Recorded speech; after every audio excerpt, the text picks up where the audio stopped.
Hello, আসসালামু আলাইকুম viewer, কেমন আছেন সবাই? আশা করি সবাই ভালো আছেন। আমার পিছনে দেখতে পাচ্ছেন হোন্ডা সিআরভি, যেটা অনেকেই টয়োটা হ্যারিয়ারের বিকল্প হিসাবে কনসিডার করতে পারেন বা অনেকেই করেন। বাংলাদেশে কিন্তু এখন সিআরভি খুব বেশি যাচ্ছে, কারণ সবাই হ্যারিয়ার নিতে নিতে বা দেখতে দেখতে টায়ার্ড। সো হ্যারিয়ারের বিকল্প আউটল্যান্ডার ছিল, বাট আউটল্যান্ডারেও অনেকে পছন্দ করছে। এই হ্যারিয়ারের একবারে একই রকম বিকল্প হিসাবে সেটা হচ্ছে যে হোন্ডা সিআরভি লুকস রিয়েলি কুল। এটা দেখতে যেমন ভালো এবং ভিতরে বেজ কালারের ইন্টেরিয়ার এবং সানরুফ সহ যদি আপনি নেন তাহলে মোটামুটি আপনি কি বলবো, হ্যারিয়ারের চেয়েও অনেক অংশে ভালো একটা লুক পাবেন। হ্যারিয়ারটা আরেকটু কম্প্যাক্ট, এটা একটু একটু কি বলবো, হালকা বাল্কি টাইপের। আর ড্রাইভিং এক্সপিরিয়েন্স তো অসাম, ঠিক আছে। আর বাংলাদেশে এইটার যেহেতু ডিউটি একটু বেশি হাই সিসির কারণে, বাট আপনি মোটামুটি হ্যারিয়ারের প্রাইস দিয়ে এটা পেয়ে যাবেন, বা হ্যারিয়ারের চেয়ে কম হলেও এই গাড়িটা আপনি পেয়ে যাবেন। তো চলুন গাড়িটার ওভারঅল লুকটা দেখে নেওয়া যাক। ওভারঅল লুক যদি আপনি দেখেন তাহলে এই দিক থেকে দেখতে কিন্তু হ্যারিয়ারের মতোই অনেকটা, যদি একবারে ফ্রন্ট না দেখেন তাহলে বুঝতে পারবেন না। আর এখন আমি যে গাড়ি দেখাচ্ছি এটাতে কিন্তু অরিজিনাল অ্যালয় হুইল নাই, যে মডিফাইড। এটা দেখতেও খুব ভালো লাগছে, বাট জেনুইনটাও কিন্তু অনেক ভালো লাগে। এবং আপনারা দেখেন এখানে ওভারঅল লুকটা ইটস প্রিটি লং।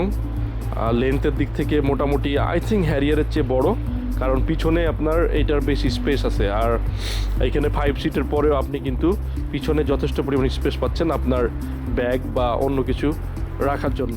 আর আপনি যদি ফুলি লেদার প্যাকেজ নেন তাহলে তো কোনো কথাই নাই। Look at the interior, it's one of the gorgeous interior have I ever seen. I mean, এটা কোনো সময় আমার কাছে লিটারেলি বলি যে হ্যারিয়ারের চেয়েও ইন্টেরিয়ারটা খুব ভালো লাগে এই লেদার সিটের কারণে। ইটস কুল এবং অনেকটা প্রাডোর মতো, প্রাডোর ছোট একটা ভার্সন বলতে পারেন। এবং আপনি ড্রাইভিং সিটের জায়গাটা দেখেন, ড্যাশবোর্ডটা সিম্পলের মধ্যে মোটামুটি খুব সুন্দর। হ্যাঁ, আর এইটাও লেদার সিট। লেদার প্যাকেজের যে কি লেদারের যে একটা স্মেল, এই স্মেলটা খুব ভালো লাগে। এবং আপনারা দেখছেন যে সানরুফ আছে এটাতে। সানরুফ যদি না থাকে তাহলে কিন্তু গাড়িটা অনেকাংশে একটু নর্মাল মনে হয়, সানরুফ থাকলে খুব ভালো লাগে। এবং এই সিটের পরেও আপনি এখানে এতগুলো স্পেস পাচ্ছেন, অর্থাৎ এটা কিন্তু চাইলে 7 সিটও করতে পারতো। এবং আগের কিছু মডেল 7 সিট আছে, হ্যাঁ, যারা পিছনে 2টা ছোট সিট করতে পারতো। বাট এনিওয়ে এটা 5 সিটই বেটার আই থিঙ্ক। এবং বাইরে আপনি আপনার ব্যাগ এবং আদার্স যে কার্গো এগুলো আপনি রাখতে পারবেন। আই থিঙ্ক 7 সিট করে ওটার আসলে কাজে দেয় না, ওইটাতে বসা হয় না, শুধু নামে মাত্র। আর লুক এট দিস,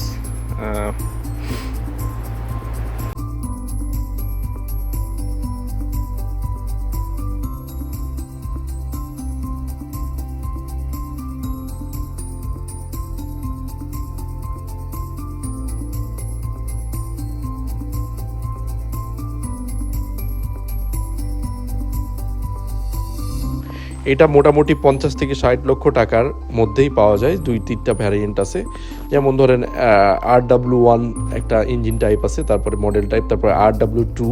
এবং গাড়িগুলো কিন্তু পেট্রোলের। সো এগুলোর উপর ডিপেন্ড করে একটু ডিউটি কম বেশি হয় এবং দাম কম বেশি হবে, এবং প্যাকেজ এবং আদার থিংসের উপরে ডিপেন্ড করে কম বেশি হবে।